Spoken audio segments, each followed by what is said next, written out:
қыз. Баяғыда байдың қолында бір жетім қыз болыпты. Әке-шешесі ерте өліп жалғыз қалған екен. Өмірдей жас бала байдың отын суын тасып, тамағын асыпты.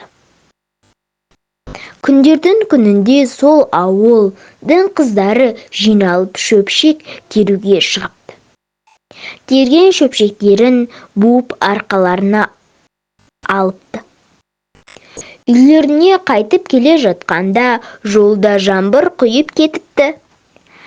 Қыздар отындарын арқалап үйлеріне қарай жүгіріпті. Жетім қыз қырық жамау жамап, шапанын шешіп алып отынның үстіне жауып жаңбырдың басылуын тосып отырыпты. Алыстан келе жатқан салт атты жолаушы мұны көріп қыздың қасына келеді де: «Шырағым, ана балалар ауылға кетіп қалды ғой. Сенің бұл отырысың не?» деп сұрайды. Сонда қыз былай дейді: «Барса бара берсін. Менің нем кетті? Олардың отындары да, киімдері де су болады.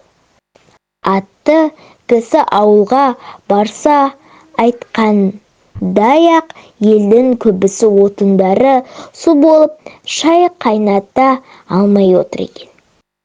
Жәміш деген қыз бала тұрған үй қайсы?» дейді жолаушы. «Анау жотаның үстіндегі үй» деп көрсетіп жібереді. Жолаушы сол үйге барып түседі. Шайы да қайнап, тамағы да пісіп тұр екен. Бір кезде кісі келіп, құрғақ отыннан тамақ та сұрып алып жатады. Мұны көріп отырған қонақ жетім баланы шақырып алып: «Қызым, сен ақылды бала екенсің.